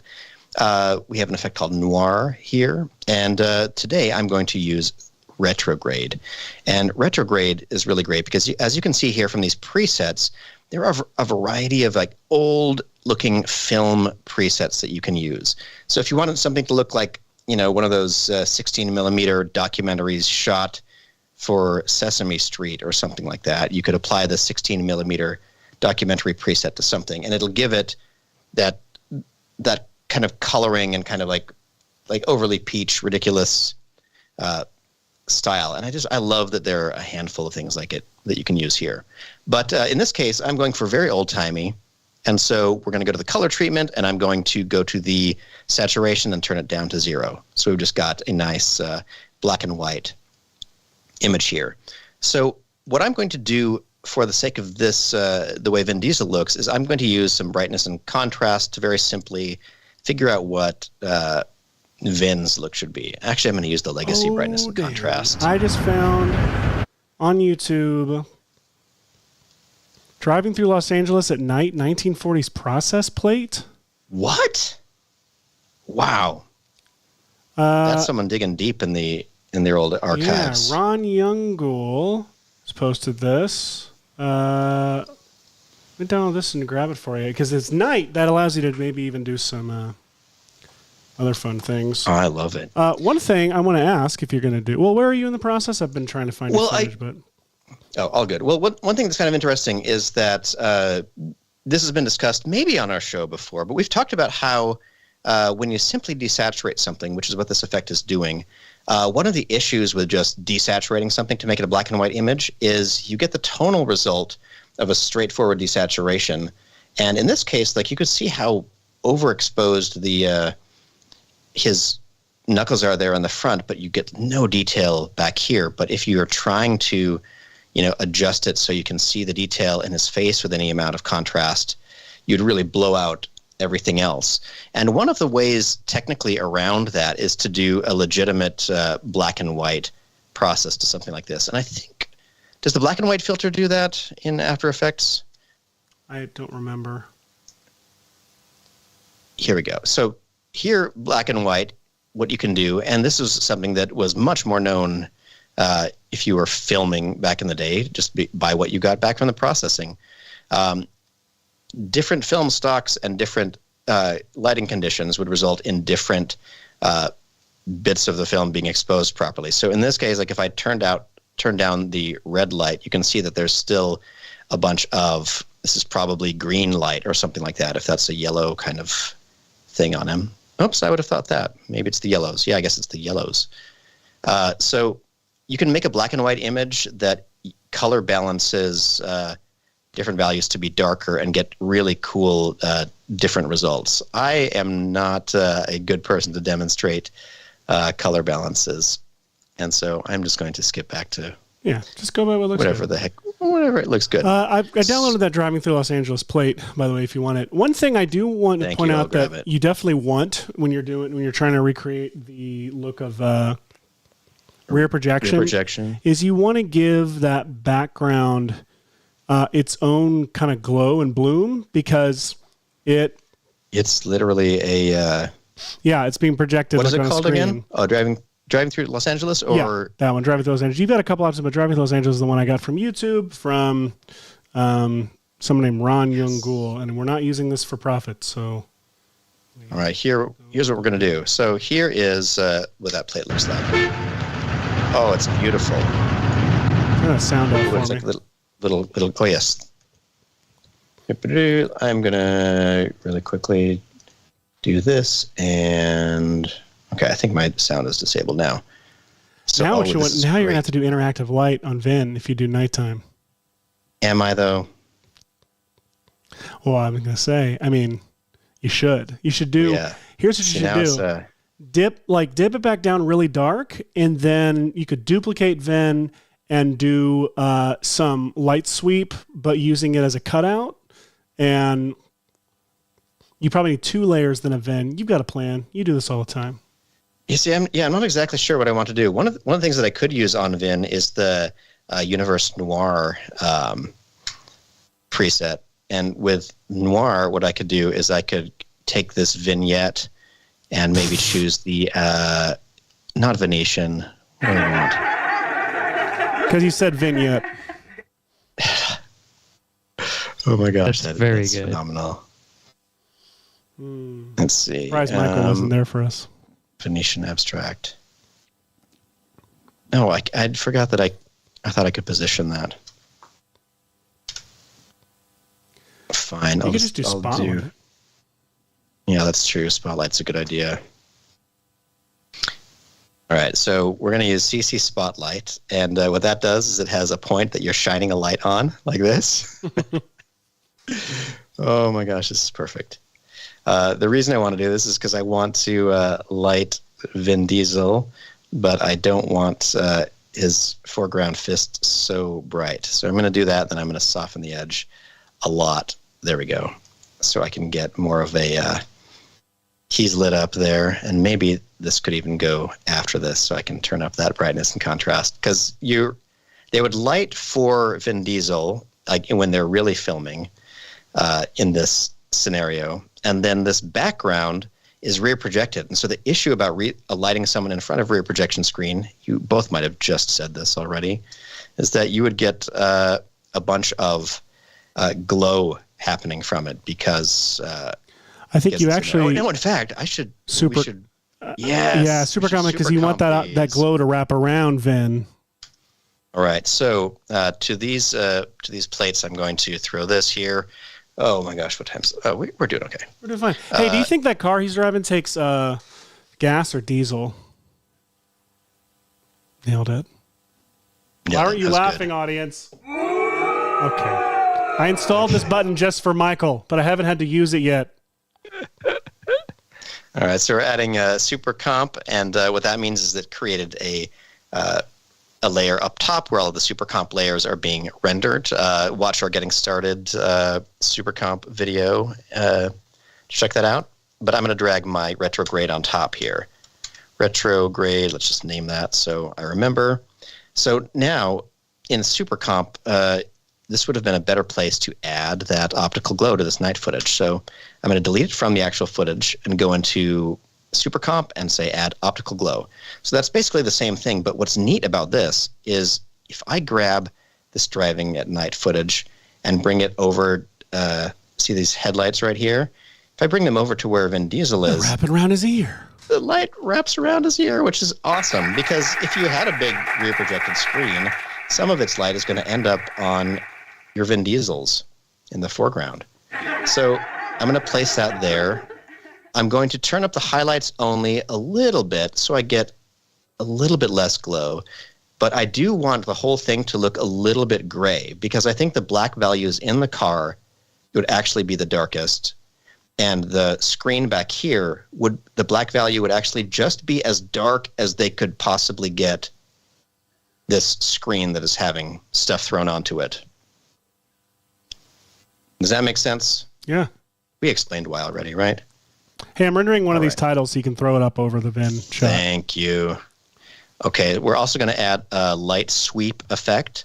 As you see, I can just dive down to the any layer that I choose here and still add effects to them, even though they're not in the Super Comp layer. What am I saying? I'm saying you can still add effects to your layers that are contributing to Super Comp at any point. So I'm going to add this light sweep before Spotlight, and then I'm going to angle it maybe this direction. Light sweep is basically just that logo shine thing. But I use it all over the place in compositing. It's lovely because I can turn up the width like this. And right now it's like brightening this whole area, and I don't really want that. So I'm going to turn down the sweeps intensity right here. You know, almost zero. One crazy thing you could do. Intensity. Look at that, and it adds a beautiful rim to Vin. You know, one crazy thing you could do is... What's something crazy I could do? Well, see, he's driving at night. There would be light passing by him or over him. You could put light sweep, bear with me here, on a black solid. Then after the light sweep, put a displacement map effect and reference and make yourself like a cheap, dirty displacement map of the windshield and then the hood and the top of the car. Just a simple, I'm guessing that would be like gray right in the middle and then, white on the bottom and then maybe black on the top. And then you could have, when you cross, as that light sweep moves across, it'll actually be bending where it would be hitting the hood instead of the windshield. That is a phenomenal idea. You rendered out one of those titles, yeah? I did. Excellent. All right, so let me grab that in the meantime. Renders. Here we go. I love when I'm reading through the chat and literally Frigby is there for anything I want to say. Like, this is starting to look like a shot from Sin City, and I was like, you mean Vin City? And then Frigby's immediate comment is, you mean Vin City? Yes. All right, let's see. Look at that. Where speed meets destiny. Oh, it's so glorious. Let's see, I'll scale that down to here or so. I'm going to I think it gets bigger than that. You want to make sure because it scales up. There you go. That's where it gets. Okay. Excellent. Okay, so this is good. What I'm going to do is, how long is this Vin Diesel little bit? Because that might... Little Vin bit? Because I could probably loop Vin Diesel. Oh my gosh. So look at where we've got to. Seth, your font choice is doing a lot of the heavy lifting here. That's the thing is it normally does. Like, this is the thing I cannot press hard enough. Yeah, like, don't cheap out on your font guy. Spend your time finding your font guy or your font and get the nuances right. These tiny details and nuances are what bring this stuff together. You can broad strokes VFX shot looks like cousin VFX or nephew VFX, but this is hilarious and great. Where speed meets destiny. Oh my gosh, this is wonderful. Wait, let me see. No, never mind. I don't have my audio on anymore. But yes, we are in the. This is the realm. This is what that looks so right. I love it. Okay, so now that we've created something that does feel like an old timey video, let's talk about. Let's really quickly summarize what is making this feel old. All right. So first off, it's in black and white. It's in black and white, but it's not just in black and white. It's in black and white with like an upped contrast and a lowered gamma, and then it's also. You've got the two clearly separate sources of footage for your background and your foreground as your process plates. And it's not just like green screened onto it. We're actually dirtying up the background as well to make it appear as if, to give it the artifacts that you get from being projected on a screen behind the character. We also have, with going back to the top layer, you've got black and white, but you've also got all of these really great artifacts that retrograde brings for you that really we don't even have to worry about what's in there and what's happening. It just worked on drag and drop. But in that there's dust, there is like schmutz, which is kind of the undefined like blurry smudges that are within there. There's diffusion happening while we're talking about it. Here we go. There's diffusion happening where it's like, you spread Vaseline on the lens, you have like less than stellar glass that your light is coming through, and therefore creating these kind of like this kind of fuzzy, hazy look. Again, retrograde is doing all this for us. The text we have linear keyframes only, so there's no easy ease happening.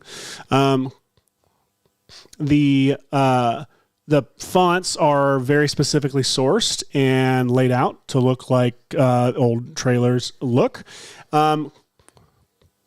And then the text is not, the titles are not just dropped on, they're given gate weave, because that's what you would get when you'd have one film source of text and one film source of the background footage. They're both have their own gate weave as they're being optically composited. And so there's going to be a slight, very subtle shake. It's the kind of thing that, you show your family and they're not going to notice it, but they're going to feel it when it's in the mix, It's that little bit of lemon squeezed in. They're not going to say, oh, this tastes like lemon. They're going to say this tastes good because you've added acidity. I'm just letting this go because this is fantastic. That's as far as I can go. I'm about to hand it off to you now. So someone was asking, is that yellow on the left? It's kind of distracting. You're right. There is some chromatic aberration that's happening in color, which could be distracting. So let me deal with that. Throw a tint onto the text. Yeah, that's a good idea. Whoops, why am I... A tint onto the text. Okay. The text is actually... Oh, wait, no, you wouldn't have to because we have retrograde on. Never mind. Yeah, so retrograde is up top. So up here for the color treatment, I can turn down... Oh, is it the color treatment blur? Oh, that yellow is actually... No, it's from the edge. It's diffracting the color on the frame edge. So you do your clean edge. And that clean edge. There we go. Yeah, so we have several edge styles here. There's a cutout edge, which is like that. That might be more straightforward. The faded edge, that's what we were doing before, and a projector edge with that like extra, like a little bit of a brighter strip over here. But we'll do clean edge for now, just because Actually, this is like the... projector edge is nice. Let's do that. Let's do projector edge. Feel it together a little. All right, let me see if I've saved those... some of these narrations, because maybe I could just put a little bit of them under one of these so I can envision it. Let's put take one under this little bit. And let me know if the audio plays. I don't know if it will or not. Fast and Furious franchise. A thrilling world. I guess it's got to Oh, I forgot I changed the projector edge. A thrilling world. Here we go. Let's see. Okay, here we go. Now play at real speed. Fast and Furious franchise. A thrilling world of speed, honor, and Fast and Furious franchise. Oh my gosh, it's everything I wanted out of this. A thrilling world of speed, honor, and family. Join and family. Why not? Let's see, and let's see. While I've got the sound on here, let's just double check if. Hello, my name is Seth Worley. I'm a filmmaker and educator, and I'm here to tell you that no matter what anyone tells you, font choice isn't important. There are plenty of fonts that come installed on your computer. Why waste even a moment of your time searching for anything else when classics like Times New Roman and Arial Black are right there at your fingertips? Kerning, size, color, all irrelevant if the text says what you want it to say. Just center that puppy, scale it to your frame size, and you are ready to wow your friends. Oh you know, my this gosh, is the it's real so me, bad. Seth Worley, because I wasn't forced to say I like Comic Sans or Papyrus.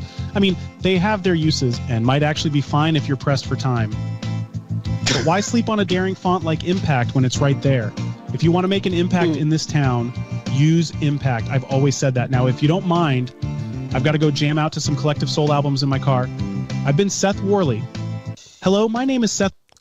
So I couldn't hear it over the Varsity Blues soundtrack that I was listening to over here. I don't know why you made all those choices. I feel like those are objectively bad. That's bad advice. When it scales to the frame size and all the lines are out of Like, why sleep on a font like Impact when it's right there? It's right there. You don't got to do anything. I've always, and I love how quickly it says I've always said that. I've always said that. Oh my God. Okay, so this now. Let me just. Now, granted, we don't have a full trailer here, but let's render out this little bit at least. What should we call it? We'll call this Vin Diesel. I should probably name it. I don't know. I usually let Seth do organizing, and I just throw files into this bin abstractly. Bin abstractly is actually my detective name. In abstractly, I remember that. Bin abstractly. Okay, let's go to Premiere real quick. So somewhere around here, what was that one called? It was the 1950s car stunts. Had a lot of our cool things. Okay, so where were the cool car crashes? They were... Toward the end. Yeah, here we go. Oh, yeah. Yeah. They There's no depths of depravity they won't explore. Honestly, we didn't need to. We barely needed to actually do anything else. Let's see. Is this just music? Oh, really? It is. He's running your fruit stand on fire. Okay, let's see. I'm going to need to off zoom the in. front. Oh yeah. How is this looking very small here? No, I know. I mean on your timeline because you're trying to work in like, but well, it's like so long. I'm just trying to find like where the car bit starts. Probably here-ish. Let's try this, and then let's see. I have no idea if the flicker... Hashi. Yes. Stop dragging the end of the clip around. If you're right up where you want it to be, just press Q, and it snaps the beginning of the clip to where your cursor is. Yeah, dummy. It'll make your life editing faster. No, like go move your cursor into the footage. Mm-hmm. Like your playhead. Move your playhead into the footage. Like your playhead. Grab your playhead. So when you're scrolling around, you're like, oh, I want the clip to start here. Just press Q. And it snaps. What? Yeah. That's handy. And W snaps the other end. So if you're like, I want this to be the end of So the if I clip. want to end here, I just say W. Yeah. My goodness. So like here's the tip. If you're editing like a documentary, you can actually grab the shots you need with rough in and out points in your bin without even having the timeline. Throw them on the timeline, and then trim them up with QW, and you can like edit a scene in a documentary in like literally minutes. Oh my gosh. Or more like literally seconds. Like it's so fast. And furious? Yes. Okay, let's see this. Skatold wants to know, what are your opinions on the Cinecom situation? I do not know what the Cinecom situation is. Do we know what that I'm situation sorry. is, Michael, before we talk about it? Because I don't know what it is. I mean, we could guess. I'm afraid to guess as it might... Get ready for the Fast and Furious franchise. A thrilling world of speed, honor, and family. Join skilled drivers bound by an unbreakable code, defying limits and pushing machines to the edge. From the neon-lit streets of Los Angeles to exotic... Nice for them to pre-break it for him. I like that on VFX and Chill this week, we're just showing you how to put voiceover under other people's footage. And that is the real lesson, folks. I think there's some really good footage of from that clip of like after Danger Ahead is what it is. It's at like 6:33. Okay. Let's see. I'm letting scene edit detection do a thing. Okay. Does anybody know what I do not know what the Cinecom situation is. If you call something a situation, I'm worried. I'm worried to comment without knowing details. Exactly. Yes, Skatold. You want to clarify what you mean by the situation?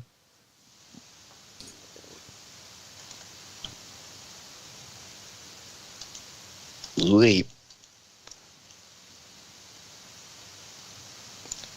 They got robbed. I have seen a thumbnail that said we got robbed, but I have not seen our opinion is that they shouldn't be robbed. They shouldn't be that's robbed. my thought. We are anti-rob. My thought is don't rob Cinecom. Anti-crime. Please ignore this episode full of us taking other clips and voices and recreating content to entertain people.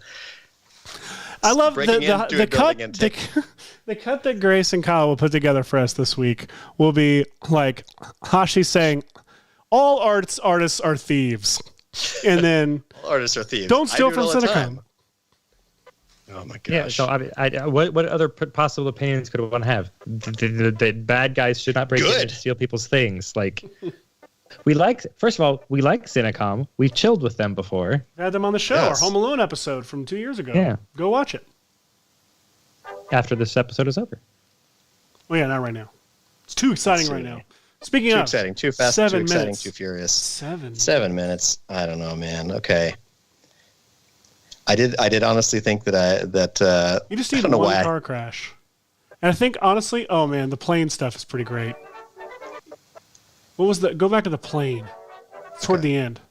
Let's see. Wait. Okay. I'm just gonna pull up a couple of things that I like. Where's the plane? There was a plane. You just went over it a second ago, but there's also one at the end. That's kind of exciting. Oh, this. That for sure. Okay, blah, blah, blah, blah, blah.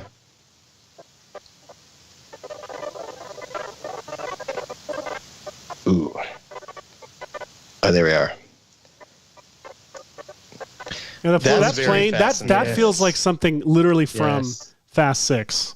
So did they just see this reel and recreate everything on it?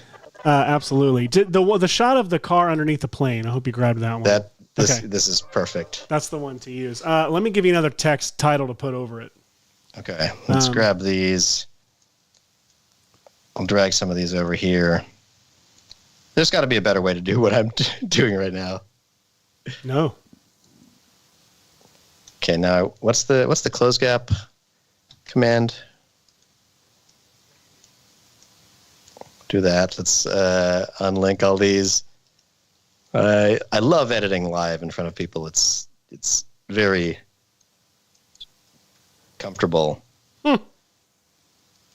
Car stunts. Just copy and just select them all and hit copy. Let's see. I just want to grab some of this the music I have under this and use it lightly. Oh, I see what you're doing. Oh gosh, I'm doing this in the worst possible way. I know I could click into it. Get ready for the Fast and Furious franchise, a thrilling world of speed, honor, and family. Okay, so that slow motion's got to be Speed, honor, and Get ready for the Fast and Furious franchise. Christine Rambler Holton says they're shocked we haven't had a Barbie-themed episode yet. Yeah, me too. Those trailers have got me so hype. Trailer just came out. Crazy excited. That trailer is great. Sorry, Get ready for the Fast and Furious franchise. A thrilling world of speed, honor, and family. Let's see. Speed, honor, family. A thrilling world. I'm giving you witness the power of honor and loyalty. Excellent. Okay, where's Vin Diesel? Let's import Vin Diesel. I definitely wanted to get to more fakery shots, but I do really love what we sort of got going on here. Took our time, All man. right. We had fun. We did. Okay, let's add in that title screen, and let's also add in... Didn't I render it into here, Vin Diesel? All right, so Vin Diesel, you can be up front here somewhere. Get ready for the Fast and Furious franchise. A thrilling world of speed, honor, and family. Whoops. That's us. That's not Vin Diesel. Wait, what did I do? Did I accidentally get rid of one of the things that I did want? That's vintage us, not Vin Diesel. Someone was asking if we had a single cough button for when there's a real bad joke, Seth. Oh, we do kind of need one. Get ready for the Fast and Furious franchise. A thrilling world of speed, honor, and family. Such a cool Join skilled drivers. World of speed, honor, and family. Join skilled drivers bound by an unbreakable code. Defying limits and pushing machines to... Okay, I'm going to speed these up a little bit because I think they actually genuinely filmed these in slow motion, but I want them to be faster. Defying limits and pushing machines to the edge. From the neon-lit streets of Los Angeles... I love that you have pushing machines to the edge right as they push a car off the edge of a cliff. Like, That's you don't... perfect You go very straightforward and literal if it's an old-timey thing. And in fact, usually they give away the entire plot. Like, yeah. And they show whole scenes. A man framed for murder is found to be innocent by the end of this spectacular... Yeah. Exactly. We at the Maxon Summit, we watched a trailer for a Sean Connery movie where he plays a monk detective from some movie from like way back in the day, because we went and had a team building thing out at the monastery where they'd filmed a lot of that movie. So we had to watch the trailer for it, and oh my gosh. Trailers from the 80s or 90s, whenever it was. Lurking in the shadows. Oh my goodness. It's all the same. It was only 10 years ago. With lives on the line, they'll risk it all. That is fighting against time and formidable forces. Fast and Furious, speed, honor, family. Prepare for the... Okay, now I need some other clips to throw in here. Okay, so I think that it would be... What I should have done is grab like a handful of other Fast and Furious characters or shots that we can oldify. Did we rip any of the actual trailers? I did not. Let me see. I might have saved a behind-the-scenes little bit from it. Let me see if any of these are just movie shots.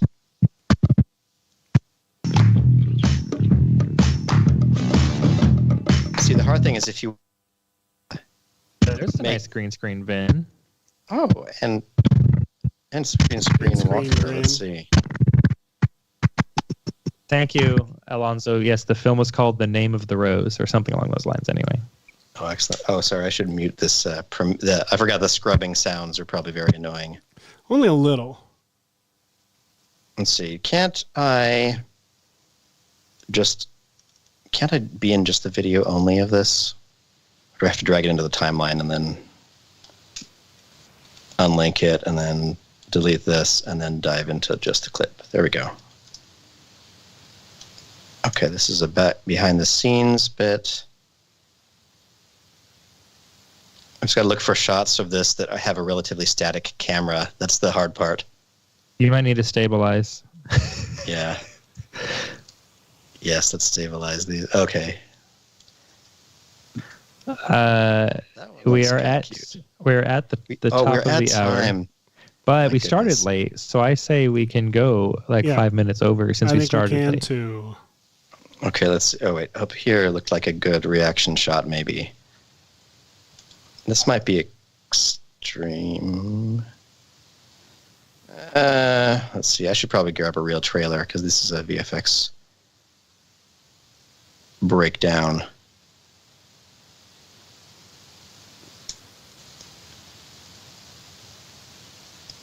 Is that a long enough shot? No. Okay, I need it. I'm crashing and burning over here, Seth. No, don't crash and burn. I'm working on a Get final ready for title the card Fast for and you. Furious bound by an unbreakable code. All right, let's listen to the narration one more time and see if we can get a few more things on-screen text from you, Seth. We have, let's see, where do you have the script over there? I know I have it somewhere here. I do have it somewhere. Sorry, I'm just Nope, that's rendering just out chat. Oh, thank final you. title for you. Excellent. Oh, yes. You're doing stuff. I love it. What am I going to do? I'm going to, let's see. I've got to find.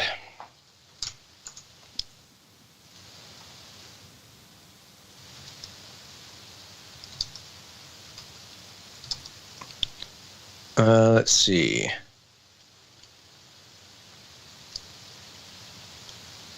Okay, here.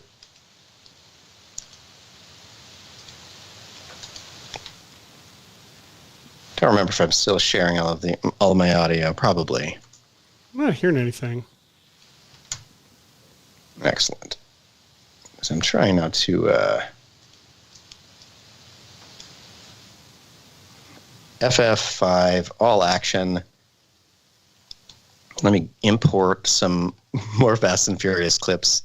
I think what I would love to do is still whatever I find here, I would love to still oldify them even more. And that mostly will involve roto brushing characters, replacing their backgrounds with things that are a little bit more,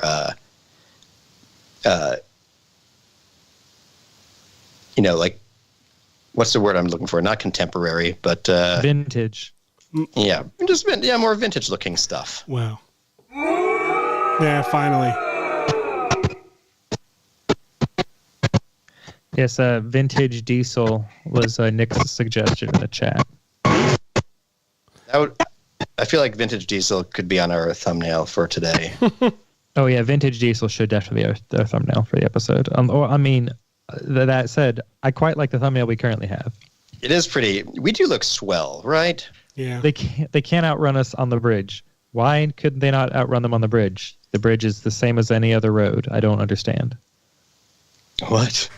Right there on your screen, it says they can't outrun us on the bridge. They can't outrun us on the bridge. Why? I feel like that's I think they're using train logic. You can't. Which one is this from?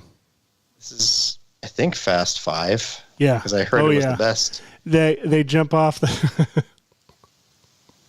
He's literally saying they can't outrun us on the bridge in the caption on the source panel to the left. Is it Vin and Paul? No. Oh. It's two. It's I don't know. Those two. It's the dude from. Oh yeah, dude from Barry.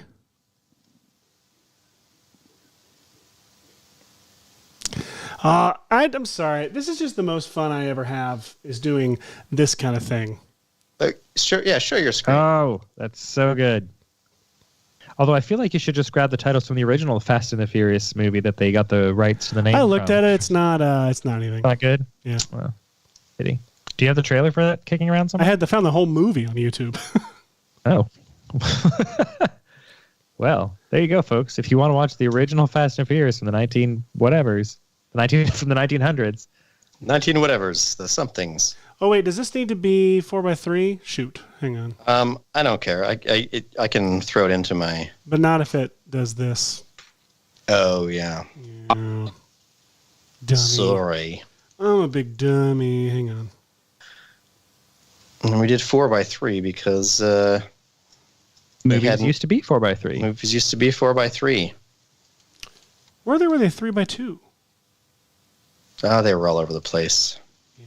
Isn't The Shining in like 3x2 basically or something? You know what? Honestly, like, I want to do a movie it's like 3x2, or I want to do a vertical movie. Vertical movies. It's time. I've been working for the last week or so on a visual effect on a vertical video, and gosh, it is so fun. Really? No, it is it's so frustrating because I'm used to zooming in, so just having your full frame size in After Effects being a 16:9-ish ratio. And so I'll be working like that, and then I'll realize, oh, shoot, I'm zoomed in and cropping off the whole top and the whole bottom of this image and ignoring everything happening above and below it. Oh, so gosh. There's booms in shot. That's really fun to watch like streaming versions of some older sitcoms like Will and Grace or whatever, and you're like, all that crop is gone. Like, oh, yeah, there's the boom just sitting up there. Oh, dude, I used to go to there was a theater. It all, fighting against time and I'm going to turn down your volume a little bit, Hush. Oh, sorry about that. It was one of those like theaters where the movie went late to the like it ran like it's like it ran movies like 6 months after they had come out, and it was like a dollar theater, and I went to see Boiler Room. No, I saw mini movies here, but I remember Boiler Room was the first one where I was watching. I was like, we saw boom mics, we saw like lighting, we saw like grip gear, and like I was like, I went out and tried to like I was like, guys, there's something wrong with the projection. Like I'm seeing boom mics, like, well, we can't control how they make the movie, and I was like, I remember in middle school, high school, and I'm just thinking this still doesn't seem right. This can't be right. And that's when I learned about Open Matte, about the fact that like movies, when they would ship on film, you would actually have to matte in the projection. They would be relied. It was like part of the specs when it was sent out. They relied on the projectionist to matte the letterbox, like when it was as it was supposed to be. And these crappy later theaters who didn't pay attention to it would give the audience boom mics. That's hilarious. All right, we are 8 minutes past time. How close are we to done? It was important. I had to say all of that. No, that was all good. It was a very good story, and I liked it. As a reminder to stick it to those old-timey folks who thought women couldn't be artistic, we have a very, very artistic and very talented guest scheduled to be on our show next week. Links to her Instagram and Twitter is in the chat. And Money is going to be here, and she's going to be so cool. I mean, she is cool, so we're excited. Cool. Yeah, if you're watching this later or now, submit questions that we can ask. We'll also be asking for them on social, I'm sure. But her work rules so much. I'm very, very excited about this episode. I know it's always scary to have talented people on the show because, like, after knowing that, the extent of my work here was applying some warp stabilizer to some Fast and Furious clips. Yeah, we're all disappointed by what's going on here. Honestly, I think the audio and our AI voice are doing a lot here. Well, I've got 3 titles, very, very random ones. I've got You Have Where Speed Meets Destiny. Then I've got Witness the Power of Honor and Loyalty. And then I've got The Fast and the Furious. They're all coming at you live now.